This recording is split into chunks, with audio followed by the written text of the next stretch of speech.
I'm Gaurav at Garden Talk Club, and you're at the right place to know more about an interesting topic today: how to be a good listener and how to know when you are doing it right.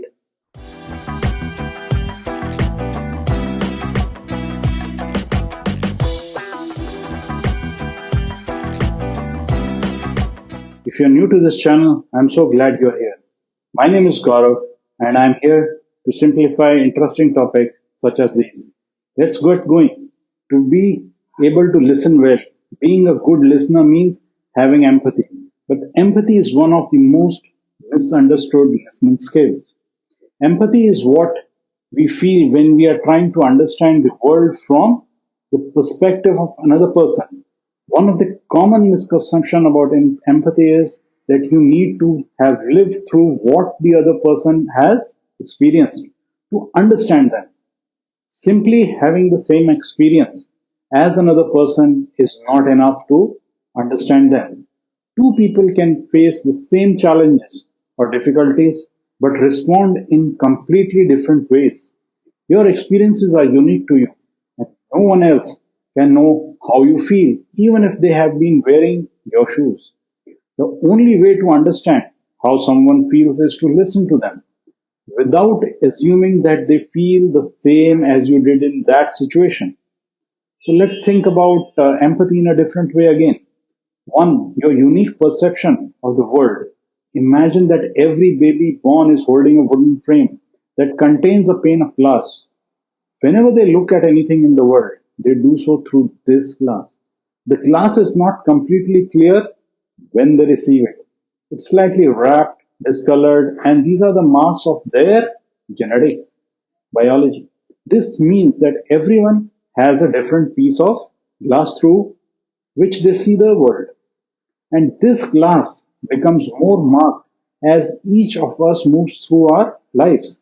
Every experience, good, bad, different, changes the glass. It wraps, scratches, smudges. Parts of it may be stained in different colors, like glass windows. So our view of the world changes as the glass changes over time. We do not see the world as it truly exists. Rather, we see the world through a filter created by our biology and life experiences. The frame of counselors or a reference often talk about looking through the client's frame of reference. The pane of glass in the wooden frame is your frame of reference. Listening is as important as doing. So if this interests you, consider subscribing to new content on my channel and ring the bell to get notified when new videos post up. And be sure to hit the red subscribe button and the bell icon. Again, on this part of listening, it has to be very clear.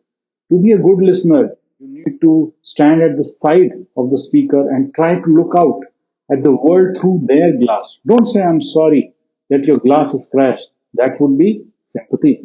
Not a bad thing in itself, but not helpful for listening. Sympathy means that you feel sorry for the other person and you want to reduce their suffering. This kind, but it does not mean that you understand their needs, feelings, and experiences. You can feel sorry for someone without actually listening to them at all. Don't try to clean the glass or fix the scratches. That might help them to see more clearly, but it would be like trying to make some of their life experiences disappear or change who they are as a person. They earned every single mark on their glass through that life they have lived, and no one has a right to take away those parts. Also, don't ignore the marks on the glass, right? Ask questions about this scratch and that smudge and those colorful stains. Then listen to the answers without taking the opportunity to tell them about your own scratches, smudges. This can be difficult because we love to talk about ourselves. So be aware of this temptation and remember to focus on the other person whenever you feel the urge to share. Very important. Imagine you are talking to someone who is terrified of giving presentations. It might not be helpful to have sympathy. I say, I feel for you. Or share your own experience. I used to be nervous too. Or in rush with solutions. Imagine your audience is sleeping. Instead, try to ask questions about their experience of public speaking and listen to the answers. You might ask what thoughts go through their head during the presentations.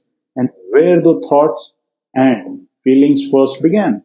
This can help you find the scratch that is changing their view of the world. For example, another one, their glass might have been scratched when they were bullied in school, and looking at the world through this scratched bit of glass means that they see it filled with people who will laugh at them if they make a mistake. Using empathy by trying to genuinely understand the other person means that your listening skills also help them do better understand themselves. Another one. And understanding is the first step towards taking charge of your own problems. Also, finding your own solutions. One more. Listening to listen as you practice trying to see the world through the frame of reference of the person who is speaking. What you will find that you are less likely to misunderstand and less likely to rush in with advice and more likely to connect on a deeper level. This is how counselors build a therapeutic relationship. You will know when you are building rapport through listening because you will start to genuinely want to hear and understand that person. You will stop wanting to interrupt with your own thoughts all the time urge. You will stop trying to push the conversation in a certain direction to talk about your own interest or serve your own agenda. You will stop getting distracted by things around you. Also, your own internal voice. Instead, you will become more immersed in the world the speaker is sharing, and this is how to be a good listener. So, these were a few basics to get started on listening better. If you like my channel, do subscribe for updates to this topic plus host of other topics. Beyond this, if you're interested in more of these videos, do comment and thank you for following this video till the very end.